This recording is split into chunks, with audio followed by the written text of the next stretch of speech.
Ótimo. Então, essa semana a gente fala sobre... Um pouquinho aqui que tem alguma coisa raspando aqui. Opa.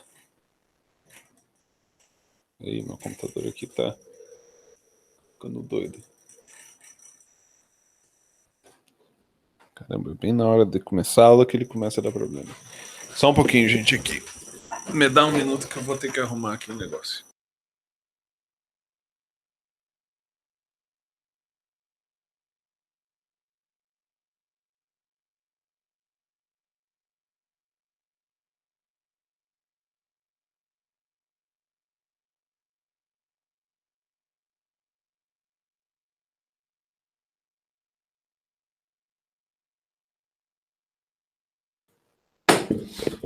Ok, agora podemos seguir. Cooler ficou com um cabo na frente raspando, aí ia ser complicado. Ia ficar doido durante a aula. Bom, deixa eu compartilhar a tela com vocês, a gente começa resolvendo os exercícios, então. Essa semana, então, vocês já começam a ver a parte de resistores, circuitos de corrente contínua e também leis de Kirchhoff, como fazer as malhas de Kirchhoff para resolver circuitos mais elaborados, ok? Então, agora a gente vai passar a associar resistores, além de capacitores, e tudo isso junto, né? Resistor e capacitor. Então, hoje eu preparei alguns exercícios que são um pouco mais simples, mas é para ir pegando os conceitos, ok? Que eu achei importante para serem colocados. Vou pegar aqui minha canetinha e vamos começar. Então, como eu fiz na outra semana, que eu achei que foi interessante, eu começo com os exercícios bem diretos, mas que já mostram os conceitos. Depois a gente vai para os exercícios mais complicados. Aí na quinta-feira eu já tento fazer só exercício complicado, ok? Só os que eu acho que serão no nível da prova.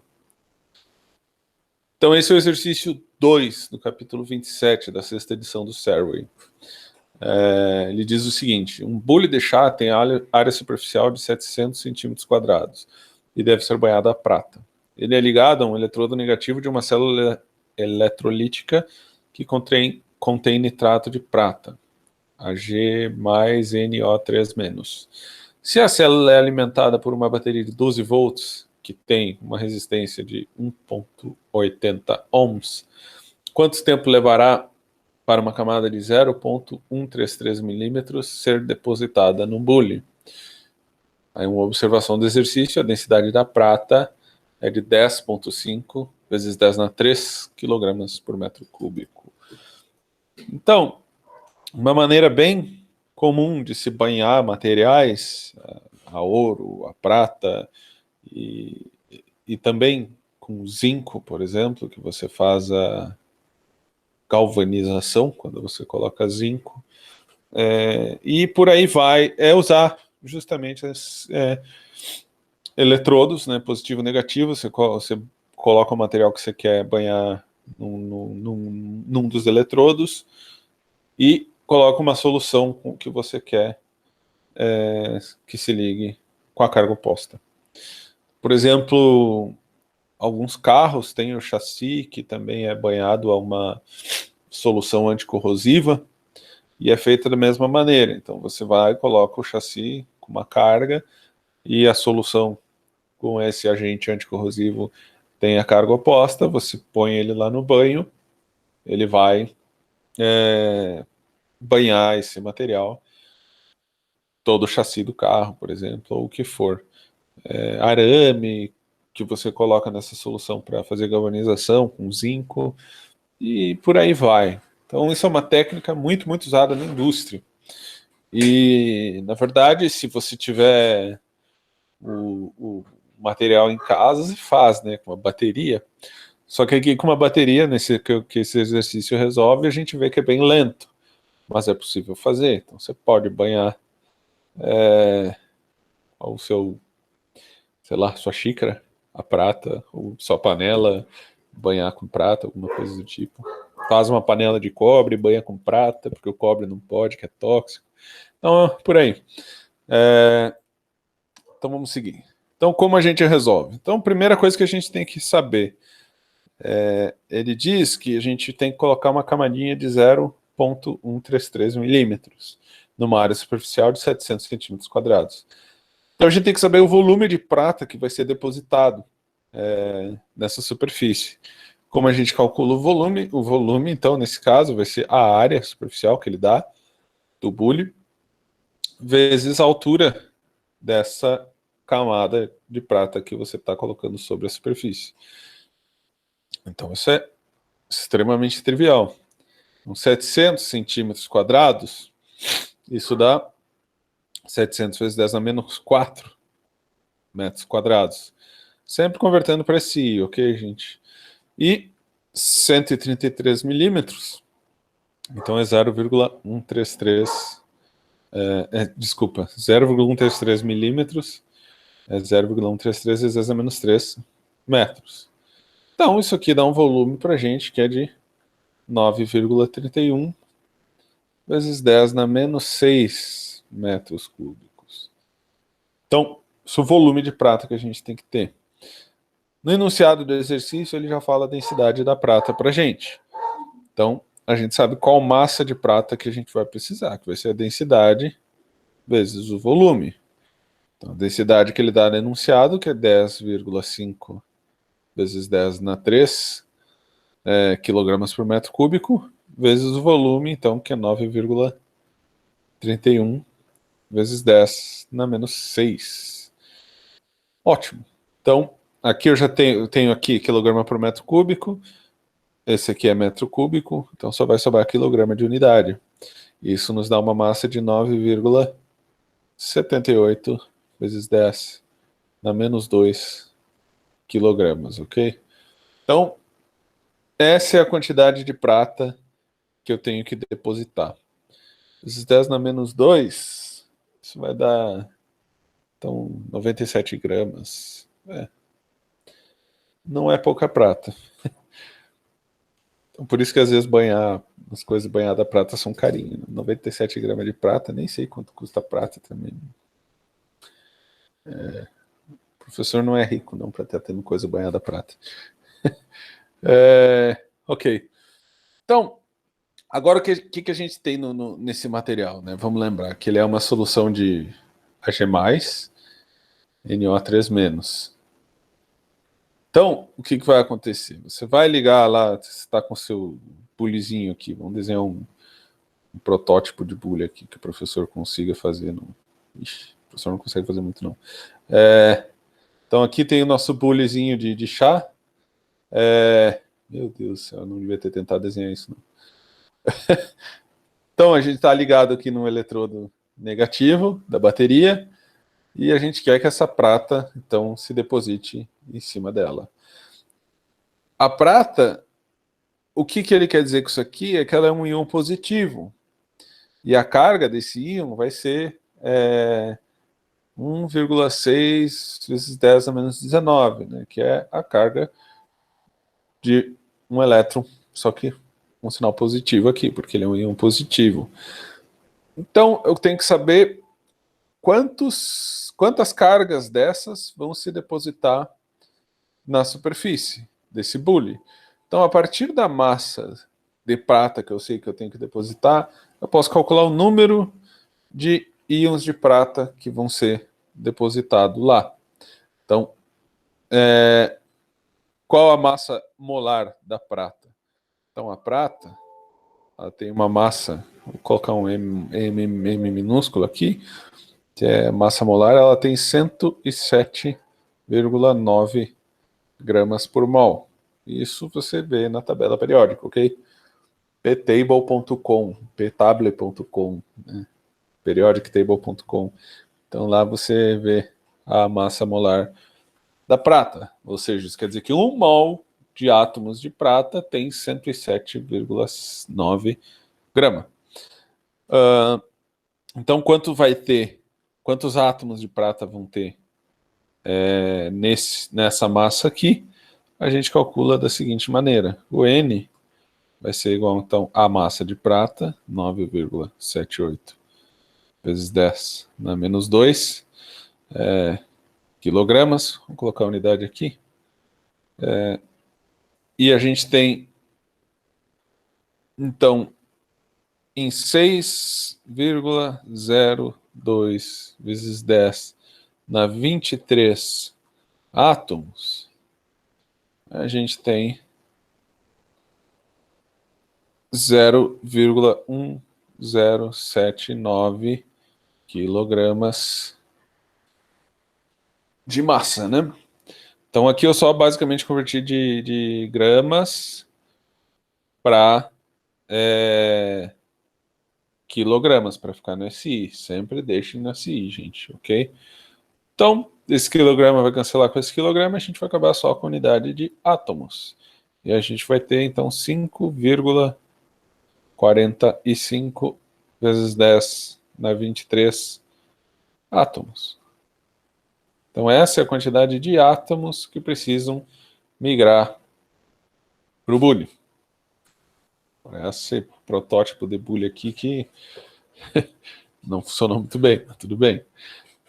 Então, agora, o que? A gente sabe o número de átomos que a gente tem que depositar lá. Eu sei que a bateria tem 12 volts e tem uma resistência de 1,80 ohms. Então, ele quer saber o tempo que vai demorar para fazer toda essa deposição. Então, a corrente, que é basicamente a quantidade de carga, fluxo de carga por tempo, né? Isso pode ser dado pela diferença de potencial dividido pela resistência.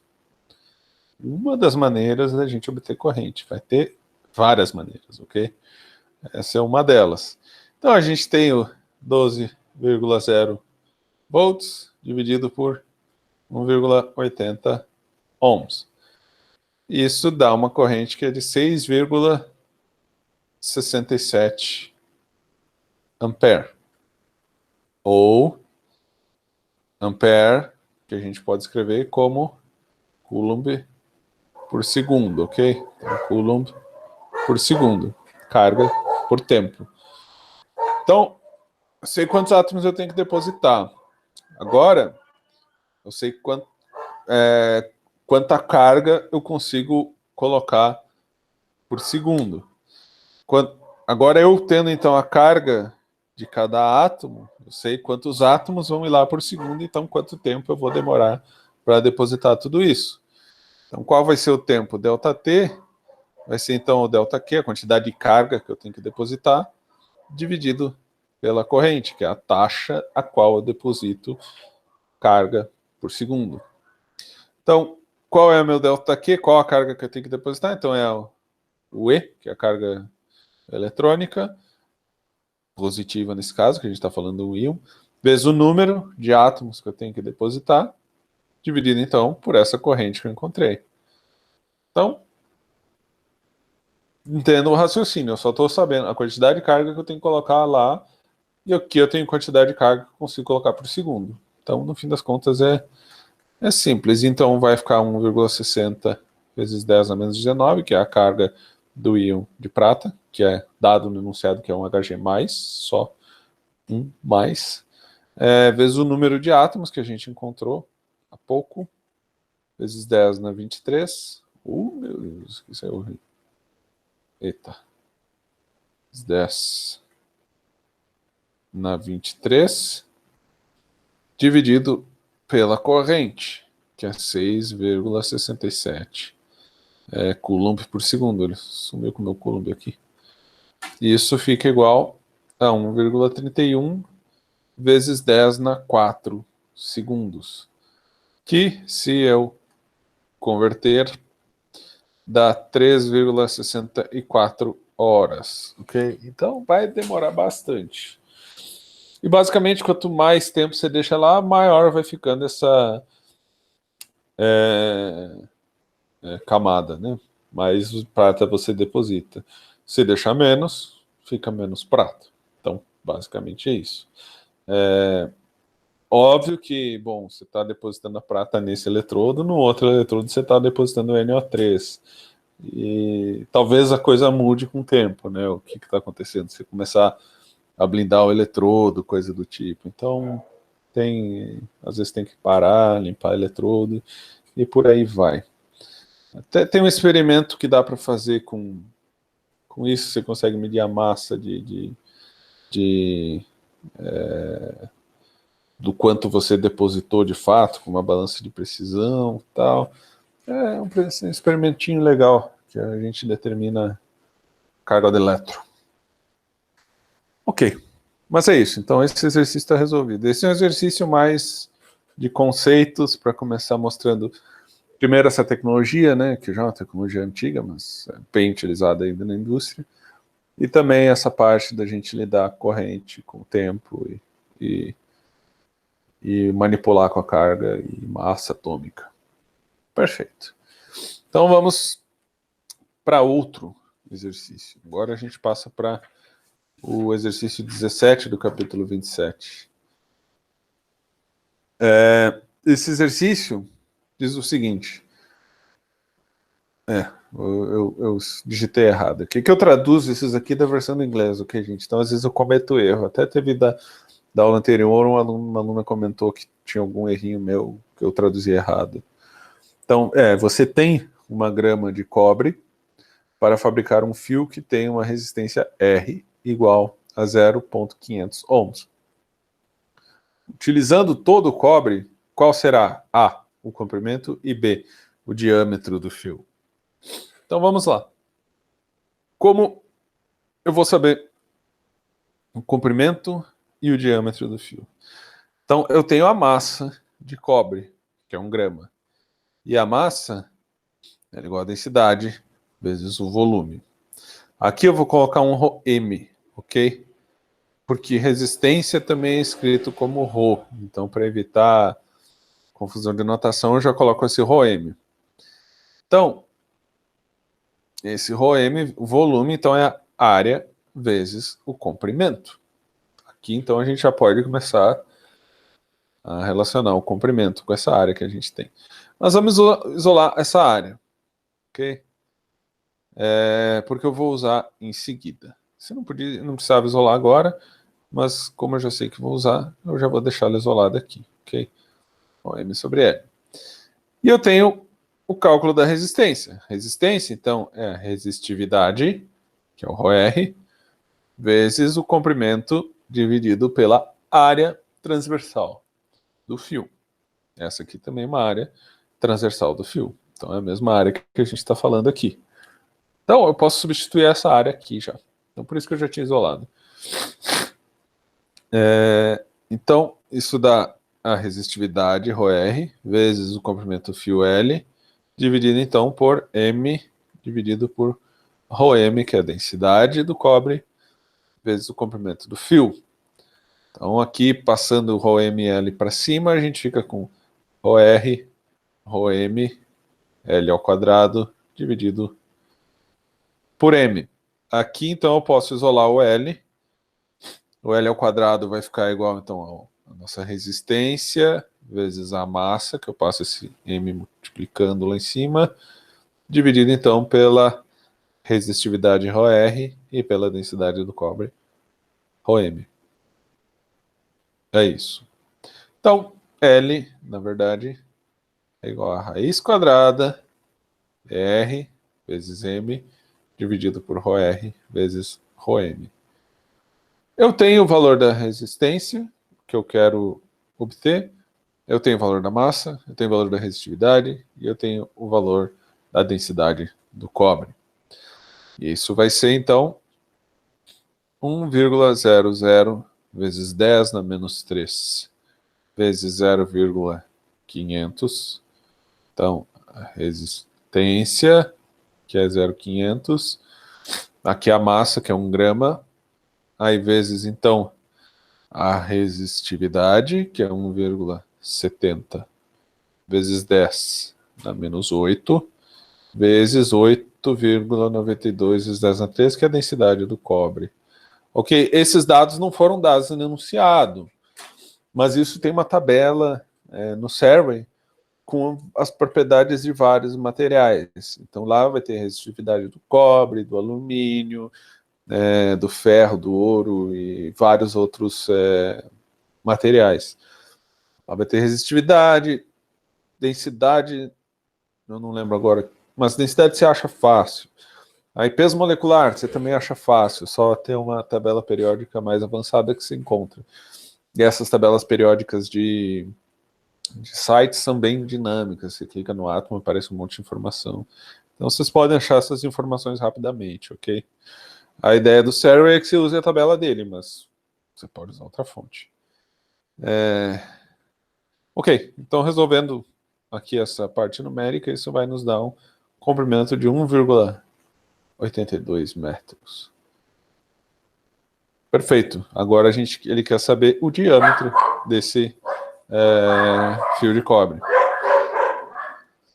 Então, a gente tem a área, que é igual então, a massa, dividido pela densidade do cobre vezes o comprimento. Então, essa área, a partir da área, a gente pode determinar o raio que a gente determina o diâmetro. Ok, gente? Então, a gente já tem esses números todos, que agora que a gente já tem o comprimento, então a massa é 1 grama, né, 1 vezes 10 a menos 3 quilogramas. A nossa densidade do cobre é 8,92 vezes 10 na 3, isso vezes o comprimento do fio que a gente calculou agora, na alternativa A.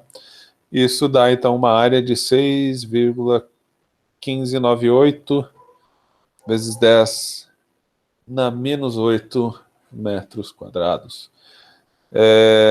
A gente sabe que a área de uma seção transversal de um cilindro vai ser a área do círculo, que é πr ao quadrado. E isso é igual, então, a essa área aqui. Então, o que a gente vai ter? Que o raio vai ser igual a raiz quadrada... que eu me adiantei. Então, o raio vai ser igual a raiz quadrada da área dividido por π. É isso, não fiz bobagem aqui. Divide por π, tira a raiz quadrada, isso mesmo. Então, isso vai nos dar um valor de raio de 1,40 vezes 10 na menos 4 metros. Ou seja, isso é 140 micrometros. Que é basicamente a grossura de um fio de cabelo. Claro que tem fios de cabelo mais grosso, mais fino, mas essa aqui é a espessura de um fio de cabelo, que você pode medir com difração de laser, viu? A grossura de fio de cabelo. Tem um experimento de física ondulatória, que é bem legal. Mas fora do nosso escopo aqui. Então o diâmetro vai ser o dobro do raio, que vai ser 280 micrometros. Isso. Então tem, por exemplo, fios de cabelo por volta de 200 micrometros, alguns com 120, outros com 80 micrometros. Então esse fio de cobre com 1 grama de cobre vai ter 1,82 metros de comprimento, mas vai ser um pouquinho mais espesso que um fio de cabelo em geral. Então vai ser bem difícil fabricar um carinha desses. O ideal era se usar mais cobre. Perfeito, mas é um exemplo de como a gente usa o material que a gente tem para obter as propriedades que a gente quer. Então, por isso que eu fiz esse exercício com vocês aqui. Perfeito? Eu vou tocando, gente. Se tiverem dúvidas, vocês me interrompam. Vamos então ao exercício 24, do capítulo 27 da sexta edição do Survey. A barra mostrada na figura é feita de 2 materiais. Cada condutor tem uma seção transversal com 3,00 milímetros de lado. O primeiro material tem uma resistividade de 4,00 vezes 10 a menos 3 ohm vezes metro e tem 25,0 centímetros de comprimento. Já o segundo material tem uma resistividade de 6,00 vezes 10 na menos 3 ohm vezes metro e um comprimento de 40,0 centímetros. Qual a resistência entre as duas pontas da barra? Ok, então, nesse exercício, ele é, digamos, o protótipo de associação de resistores, ok? Ele, inclusive, mostra isso antes de entrar no conteúdo de associação de resistores. Mas, basicamente, o que a gente tem aqui, então, é essa barra, que são dois materiais diferentes. Como a gente vai tratar essa barra com dois materiais diferentes? Basicamente, como se fosse dois resistores em série.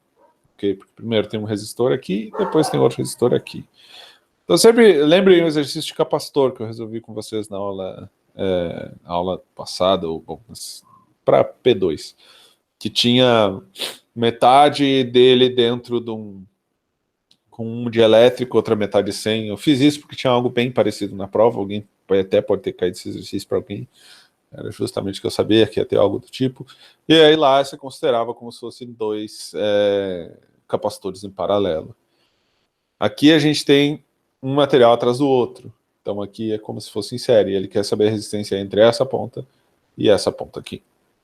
Então, como a gente começa a resolver esses exercícios aqui já com o conteúdo teoricamente fechado, então a gente usa essa regra de associação de resistores. Então a resistência equivalente ela vai ser igual à resistência do primeiro mais a resistência do segundo. Então resistência em série, a gente soma as resistências. Então vejam que isso vai dar um nó na cabeça, gente. Porque capacitor, em paralelo, a gente soma as capacitâncias. Resistor, em série, a gente soma as resistências. Então vocês têm que ter uma tabela com isso muito bem sistematizada, ok? Então coloquem lá, desenhe o capacitorzinho em série, desenhe o capacitorzinho em paralelo. Aí façam as equações para o que eu faço com a capacitância, o que acontece com o potencial, o que acontece com a carga. Para o resistor é a mesma coisa. Então façam, sistematizem muito bem isso para porque você não vai lembrar de cabeça. Talvez você lembre de cabeça se você for bom de memória. O professor de vocês não é bom de memória. Eu tenho que sistematizar essas coisas, porque eu de cabeça mal lembro meu nome. Então, vamos lá. Como eu calculo então essa resistência equivalente? Isso é igual. Então, a resistência 1 a gente obtém pela resistividade do material 1 vezes o comprimento do material 1 dividido pela área transversal do material 1. Mesma coisa para o 2, vai ser Rho2, L2 dividido por A2. Então, assim, a partir do material em si, é assim que a gente obtém a resistência, a partir da resistividade e das dimensões do material. Vão ter várias equações diferentes para se achar a resistência, a partir da corrente, e potência, e bom, assim por diante. Mas aí é algebrismo. Então, qual que é a área? Ele falou que eles têm uma seção transversal com o lado que é 3 milímetros, ok? Tanto esse quanto esse são 3 milímetros. Então a área, eu vou chamar esse cara aqui de D, então, ela é igual a D vezes D, D ao quadrado. E essa aqui também, os dois têm a mesma seção transversal. Então isso facilita um pouquinho a nossa vida. Vai ficar então Rho1, L1 mais Rho2, L2 dividido por D ao quadrado. Agora, a gente já tem os valores da resistividade de cada um e tem o comprimento de cada um. Então, eu já sei o Rho1 desse cara aqui, quer dizer, o Rho2, se o Rho1, ou Rho1, Rho2, agora não lembro qual a qual. Melhor então não desenhar, porque pode dar confusão. Mas a gente tem ambos, então vamos lá. A resistividade Rho1 vai ser 4,00 vezes 10 na menos 3, vezes o comprimento dele. Então, 0,250. Então, esse aqui era o Rho1 mesmo. E esse aqui era o Rho2. Mais, então, a resistividade Rho2, que é 6,00 vezes 10 na menos 3 vezes o comprimento, que é 0,400 metros. Sempre no SI. Não inventem de ficar fazendo fora do SI, que vai dar problema. 3,00 vezes 10 na menos 3, que é o lado, né? O D ao quadrado.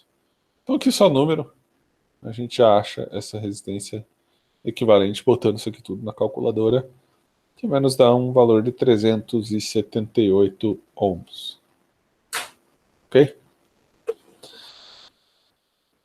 Então, simples, é só uma associação de resistores em série. Então é para mostrar, antes de mostrar um circuitinho com desenho de resistor lá, então outro aqui, a gente mostra no material de fato por que no fim das contas essa associação de resistores ela soma a resistência, porque você vai ter uma resistividade desse cara aqui, digamos, o elétron tem que passar todo esse cidadão aqui primeiro, e vai ter os espalhamentos dele aqui, e aqui vai ter também outro caminho para ele passar. Então por isso que a resistência depende do comprimento. Quanto mais longo, mais caminho o elétron tem que fazer, e mais esse elétron vai espalhar lá. Então a resistência basicamente é o elétron vai se batendo com o material. Com o material, digamos, com os átomos do material, com os elétrons que estão lá no material. Então tem uma teoria muito, muito sofisticada por trás disso, ok? Inclusive o Serre, ele traz um modelo de condução que considera um gás ideal de elétrons, algo desse tipo, que é o modelo de Drude.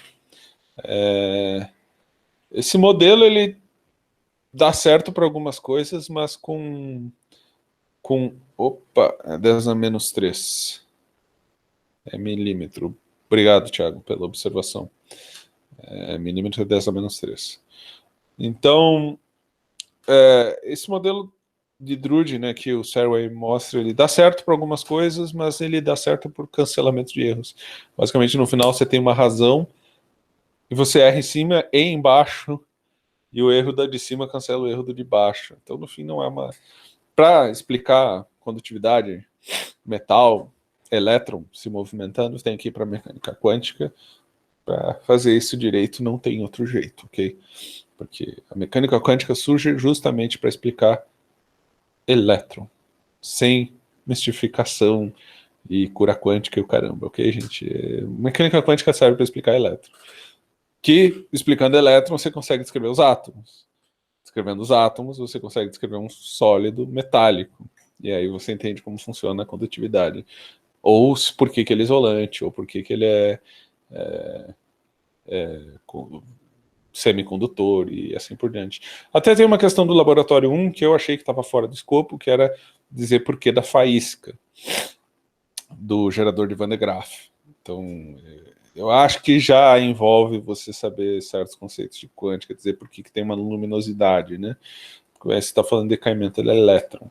Aí, tudo bem, teve gente que respondeu, teve gente que não. Eu considerei mais ou menos quase tudo certo nessa questão, porque para mim foge um pouco do escopo do curso. Mas bom, então para a gente entender de fato como os elétrons se comportam, a gente precisa de mecânica quântica que está fora do escopo desse curso. Aqui a gente tem que tratar tudo classicamente. O tratamento clássico para condutividade é o modelo de Drude, que tem os seus sucessos, mas em geral ele não está certo, ok? E o que acontece até tem também uma seção de supercondutor nesse capítulo. Supercondutor é quando os elétrons não espalham. Então, você não tem resistência. Você consegue conduzir de graça, digamos, esses elétrons. Por que isso acontece? Bom, algo ainda mais complicado de mecânica quântica, ok? Que os elétrons andam em pares e acabam não colidindo com a rede de átomos. Mas isso é fora do escopo, ok, gente? Obviamente, quem tiver interesse, eu posso falar alguma coisa, mas fora do tempo de aula. Perfeito. Então, resolvido aqui a associação de resistores em série. Vamos para o próximo exercício. Exercício 29, então, do capítulo 27, na sexta edição. Então, uma lâmpada tem um filamento de tungstênio com uma resistência de 19 ohms quando a 20 graus Celsius e 140 ohms quando quente. Assuma que a resistência do tungstênio sempre varia linearmente com a temperatura e encontre a temperatura do filamento quente. Okay. Lâmpada de filamento, hoje em dia, é raríssimo achar. É até proibido, a não ser para situações bem específicas que necessite filamento, você não possa usar uma lâmpada de LED ou pelo menos fluorescente, ok? Mas esse exercício tem um conceito interessante de a gente medir a temperatura a partir da resistividade, da resistência que a gente está medindo, ok? O que é muitos termômetros funcionam assim, ok? Ele sabe como varia a resistência do material em função da temperatura, então eles têm um circuito fechado, ele sabe que como a resistência está aumentando, e ele te diz a temperatura, ok? Então é isso que a gente vai obter aqui. Como a gente faz isso? Então vamos lá. Aí tem uma relação linear. Então isso é um R igual a R0, 1 mais alfa delta T. Essa é a relação da resistência em função da temperatura, ok? Então, se eu quisesse ser pedante aqui, eu botava um R de T, resistência em função da temperatura. Então aqui eu tenho quanto variou a temperatura da temperatura inicial. Esse alfa, então, vai ser o nosso coeficiente que vai fazer aumentar a resistência com a temperatura. E daqui, então, a gente pode tirar essas relações entre resistência e temperatura. O que eu quero encontrar nesse exercício é a temperatura. Então, vamos isolando esse ΔT aqui. Primeiro eu passo, então, o meu R para a esquerda. Então, ele fica R dividido por R0. Isso aqui... então, eu já passo esse 1 diminuindo para cá. Isso é igual a alfa vezes o ΔT. Então, o meu ΔT fica sendo 1 dividido por alfa vezes R dividido por R0 menos 1. Então, aqui eu já tenho uma relação para eu determinar a temperatura em função das resistências iniciais e a resistência que eu medi na temperatura de interesse. Então, façamos isso. Então, ΔT vai dar igual 1 dividido por alfa, então que é 1 dividido por 4,50 vezes 10 na menos 3. Deixa eu apagar aqui que ficou na menos 3. Isso aqui é 1 dividido por grau Celsius, ok? Só deixa eu ver, esse material ele não deu aqui, é tungstênio, então é que você tem que pegar o alfa do tungstênio, ok? Perfeito. Então aqui é a resistência na temperatura alta, que é 140. Isso parece que minha mão não está respondendo nos comandos hoje. 140 ohms dividido por 19,0. Tá difícil. 19,0 ohms também. Então, ohm já cancela com ohm, eu nem escrevo aqui. Isso menos 1. Então, aqui a unidade vai sobrar grau Celsius. Tem colchete e parênteses. Então, 1 sobre grau Celsius, eu estou no denominador, subo como para o numerador, vai sobrar grau Celsius a unidade. Fazendo essa continha aqui com esses valores, a gente obtém 1415,20 graus Celsius. Esse é o ΔT. ΔT, então, é igual à temperatura final menos a temperatura inicial. Então, a temperatura inicial, a gente sabe qual é. Então, eu vou escrever aqui, a temperatura final vai ser igual ao ΔT mais a temperatura inicial. Então, só passei o TI para a esquerda e inverti a equação. Então, o TF é igual ao meu ΔT, que é 1415,20 graus Celsius, mais 20,0 graus Celsius, que era a temperatura inicial. Então, o TF, aqui já arredondando, fica 1435 graus Celsius. Então, essa é a temperatura do filamento tungstênio. Quando ele está com essa resistência de 140 ohms, tendo uma resistência inicial de 19 ohms. Então é simples, amplamente utilizado esse conceito, ok? Para medir temperatura é bastante trivial. Então, se você tem... só que você tem que ter um multímetro, né? Para medir resistência. Então, no fim das contas, se você tem esse equipamento, você consegue adaptar aí até com, sei lá, um clipe, alguma coisa que você tenha em mãos metálico para determinar a temperatura. E ter como calibrar com uma temperatura inicial também. No fim, não é simples, mas é possível ser feito. Perfeito. Então, outro exercício desse tipo, só que agora envolvendo a corrente, ok? Em vez de envolver a resistência. Então, uma torradeira está conectada a uma tensão de 120 volts, temperatura ambiente, 20 graus Celsius, com uma corrente inicial de 1,80 ampere. Então, essa corrente passa a diminuir quando a resistência aquece, sendo que em sua temperatura de operação final, a corrente fica em 1,53 ampere. Letra A. Encontre a potência entregue para a torradeira quando a torradeira está em temperatura de operação. E a letra B, qual a temperatura final da resistência? O material de resistência é o nicromo. Nicromo é bastante usado para resistência, ok, gente? O server, você vai ver, tem um montão de exercícios falando de nicromo. Então, porque esse material realmente é bastante aplicado para fazer essas resistências.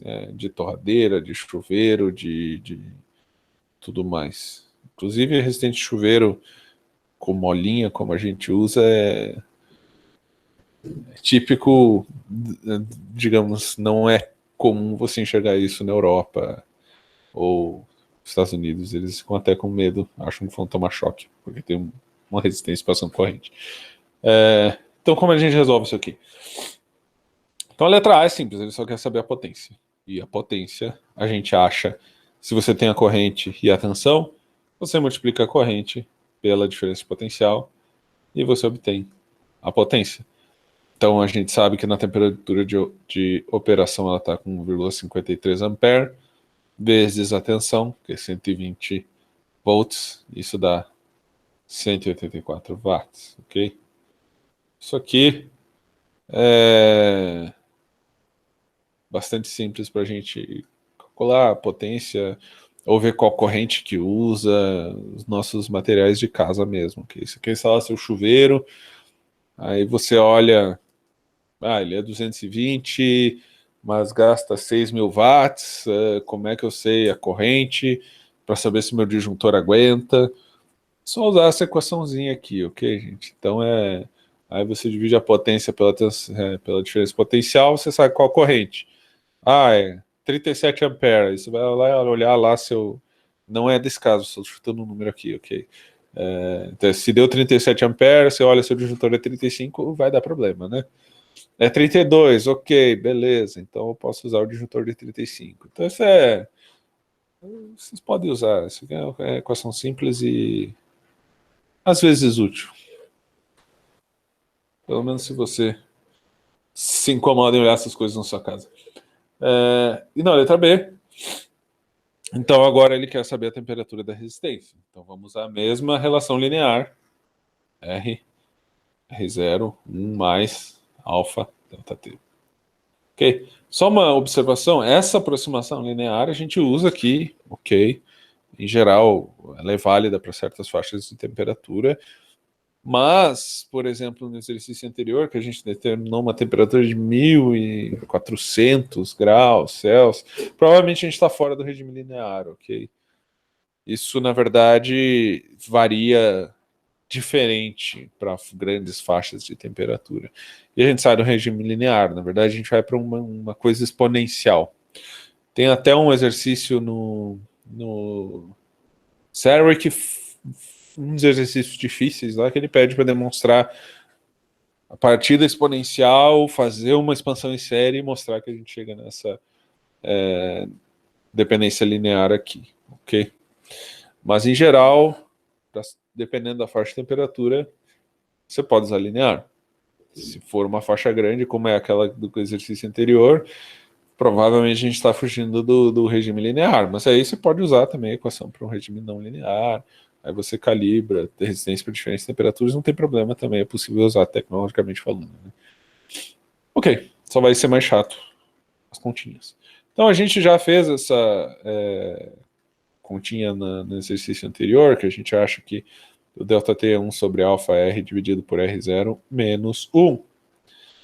Então, substituo aqui o valor do alfa para o nicrômio, eu tenho a resistência tanto inicial quanto final, que eu posso achar a partir da corrente, ok? Aqui eu já faço direto. Eu acho que é 441 graus Celsius essa temperatura de operação. E antes, como eu já isolei o TF no exercício anterior, vou usar o resultado, fica com ΔT mais TI. Isso então dá igual a uma temperatura da resistência da torradeira de 461 graus Celsius. Que, então, novamente simples, você tendo esses valores de corrente, você pode já determinar. Então, corrente também dá para medir com multímetro. Se tiver um multímetro de alicate, por exemplo, é só você botar em volta de um polo do fio, né? Não pega os dois, né? Digamos que você tem os dois fios aqui, pega um polo, você consegue, por campo magnético, medir a corrente que tem lá. Calma que vocês vão ver como funciona isso mais para frente no curso. Ok, então, mais um exercício agora. Então, esse já é um exercício um pouquinho mais complicado, ok? Aqui eu já começo, então, a gente resolver. Foi quando eu cansei de olhar exercício fácil, direto, agora vamos começar a fazer alguma coisa mais difícil. E, obviamente, na próxima aula eu faço outros difíceis com vocês. Exercício é o 55. Então, ele já está naquela parte de problemas adicionais, que normalmente tem os problemas um pouquinho mais elaborados. Ele diz o seguinte: uma carga Q é colocada em um capacitor de capacitância C. O capacitor é conectado no circuito mostrado na figura, com o interruptor aberto, então, bem como está na figura aqui embaixo. Um resistor e um capacitor descarregado de capacitância 3C, que são os componentes do circuito. O interruptor é fechado e o circuito atinge equilíbrio. Determine em termos de Q e C, na verdade, em termos de Q e C, encontre. Ok, tudo bem, estou interpretando o exercício, é para ler, né? Mas tudo bem. Então, basicamente, a gente tem um capacitor com capacitância C carregado, que é esse cara aqui, e a gente coloca ele nesse circuito que tem mais esse outro com 3C e uma resistência R, e um interruptor aberto. Então, ele fecha o interruptor e deixa essa carga se distribuir. O que acontece? É basicamente isso que ele quer saber. O que ele quer que encontre primeiro? A diferença entre potencial entre as placas de cada capacitor. Aqui é o primeiro raciocínio que tem que ser feito. Que tipo de circuito vai ser esse, né?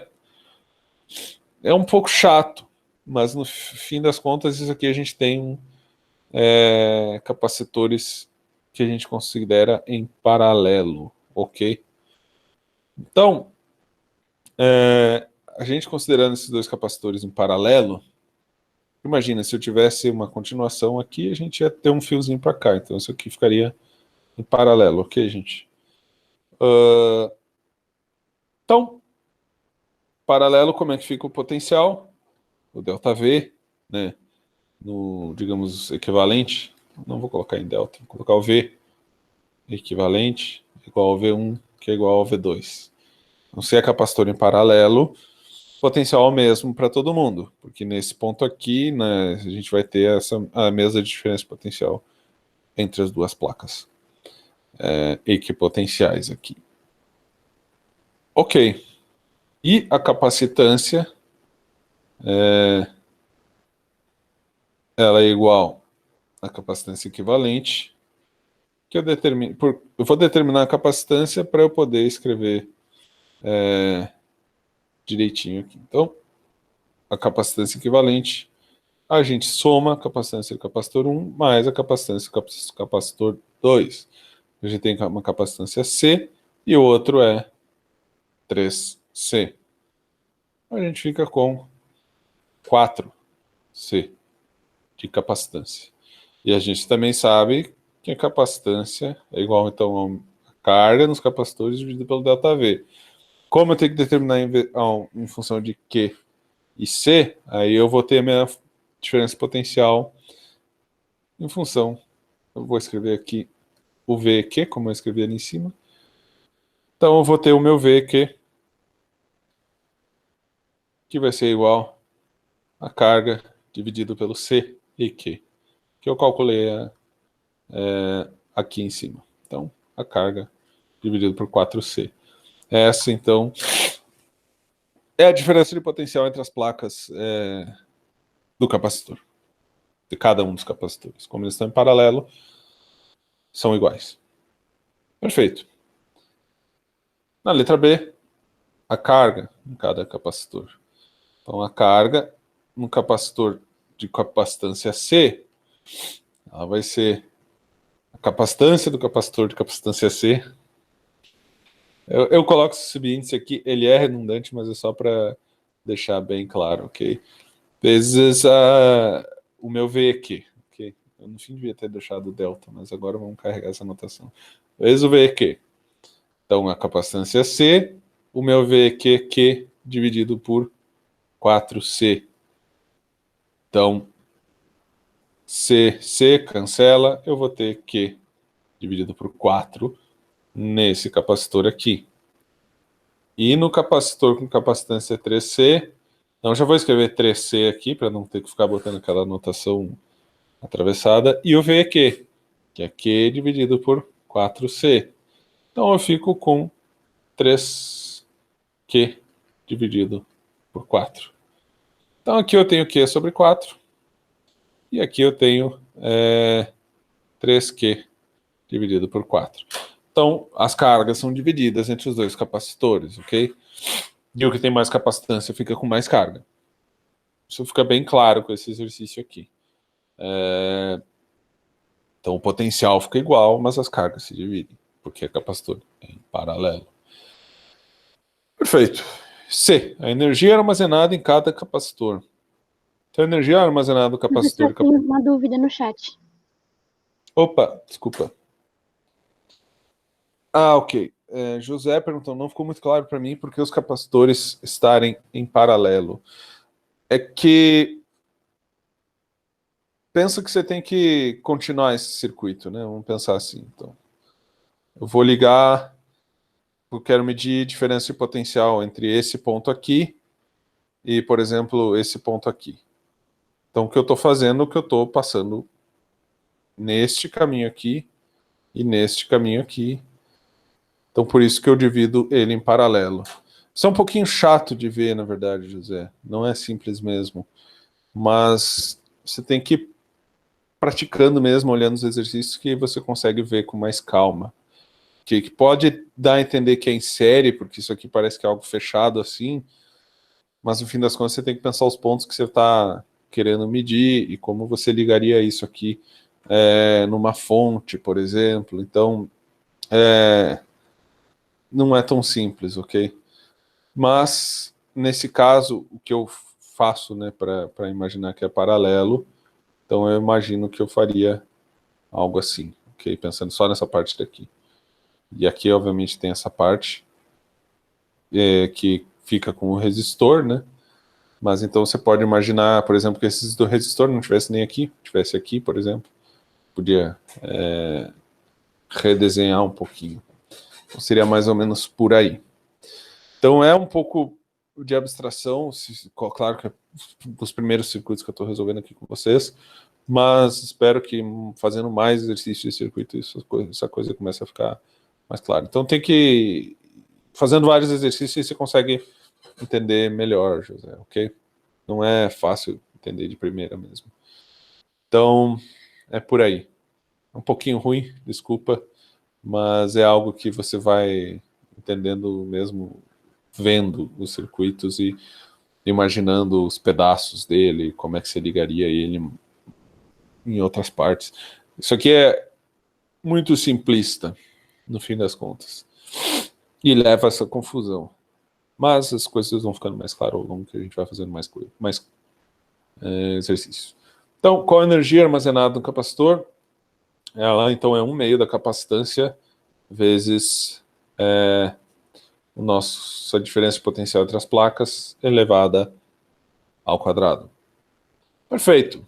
Então, eu tenho primeiro um capacitor de capacitância C, então já vou deixar aqui o C, e a diferença entre potencial entre as placas foi o que a gente determinou lá na alternativa A, que é Q dividido por 4C, isso aqui elevado ao quadrado. Então esse aqui vai ficar 1 sobre 16C, vezes 2 aqui no denominador fica 1 dividido por 32. O C cancela com C, então a gente fica com Q ao quadrado dividido por 32C.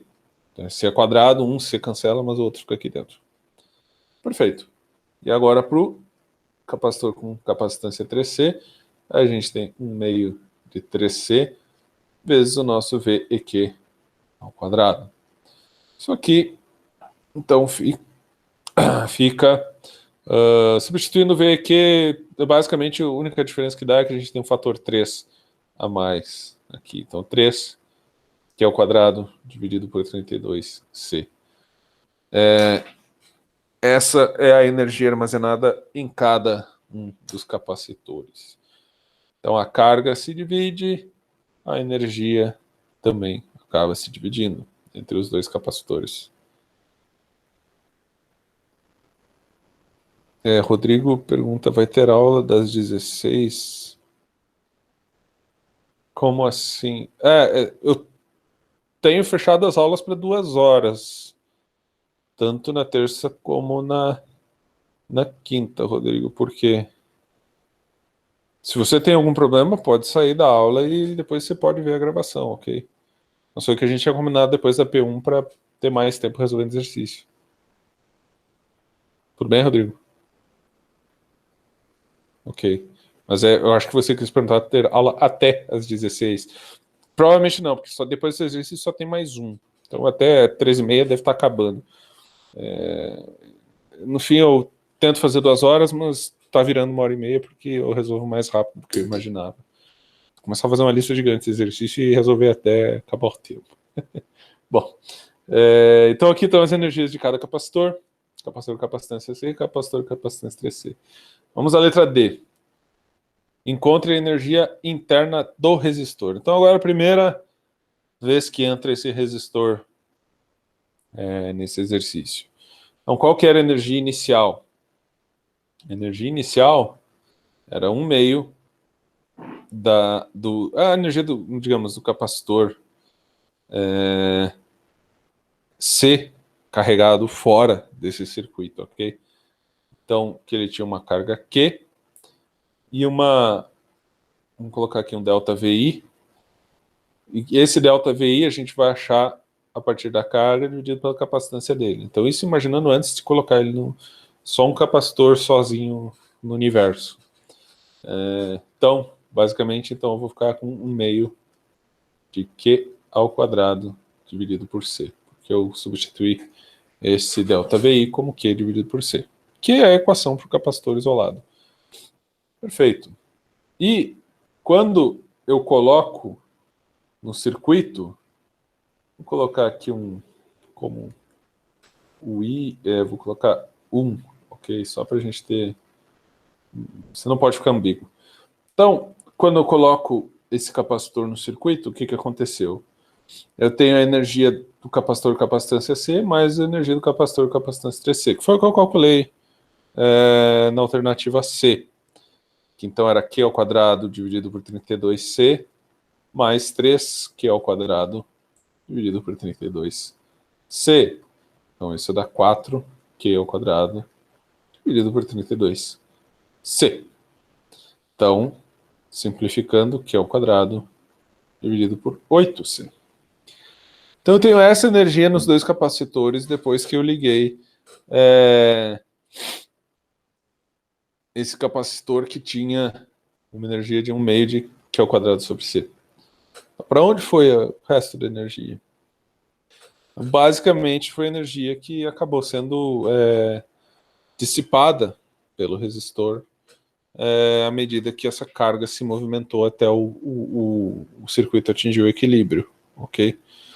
Então, a energia interna do resistor é basicamente a energia que o resistor sumiu com.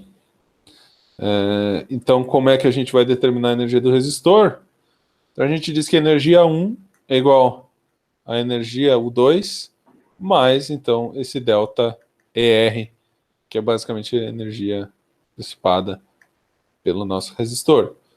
A U1 é 1 meio de Q ao quadrado dividido por C, que é igual então ao U2, que é Q ao quadrado dividido por 8C, mais o delta ER.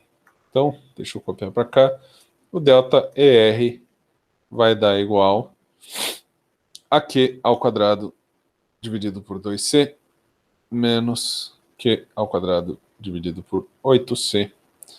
Então, o nosso delta ER é igual a 3Q ao quadrado dividido por 8C. Então, essa foi a energia que acabou sendo dissipada pelo resistor. Ótimo. Então, era isso que esse exercício pedia. Digamos que é uma primeira amostra, ok, gente? Sobre circuitos.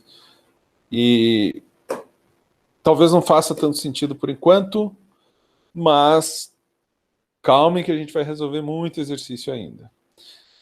Um último exercício agora, então. Um carro elétrico funciona com um banco de baterias de 12,0 volts, com uma energia armazenada de 2,00 vezes 10 a 7 joules. Se o motor elétrico consome 8 kW, qual a corrente entrega ao motor?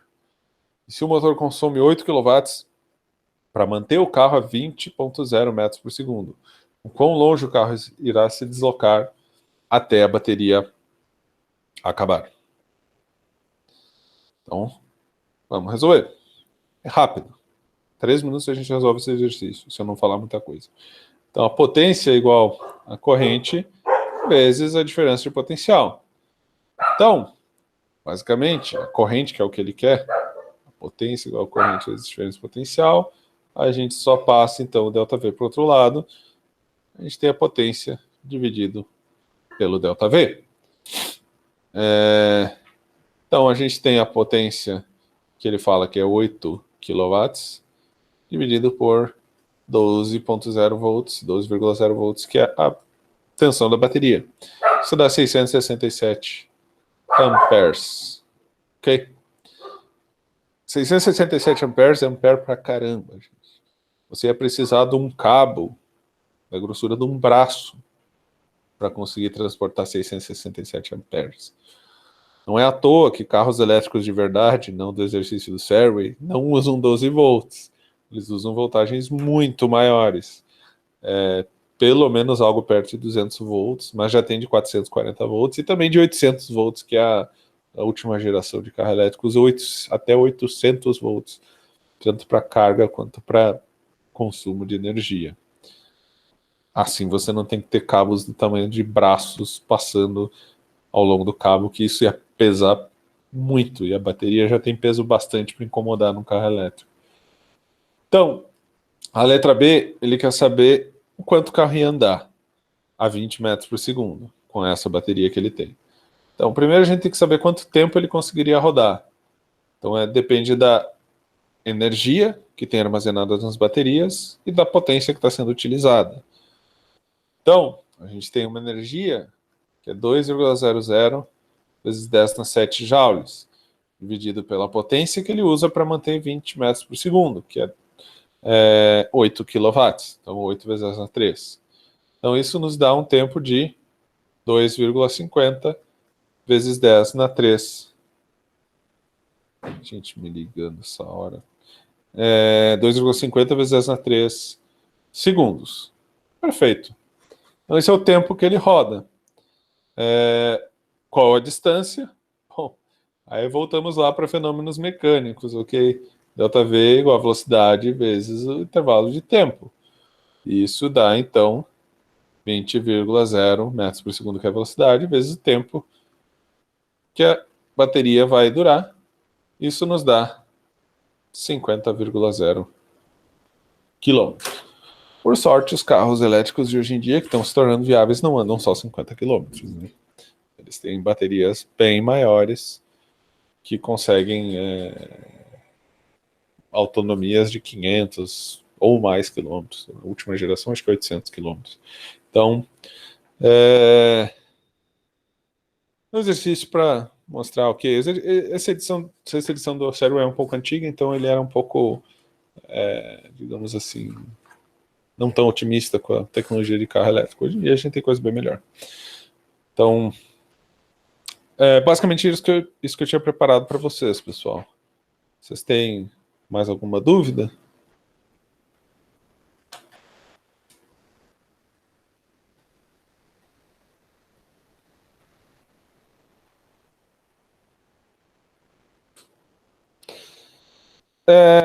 Do Lab me manda por e-mail, ok, Vinícius?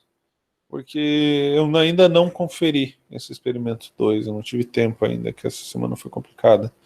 Então me manda por e-mail que eu vou ter que ler o roteiro, vou ter que ver o que tem, porque eu nem sei o que tem no Lab 2 ainda. Me desculpa.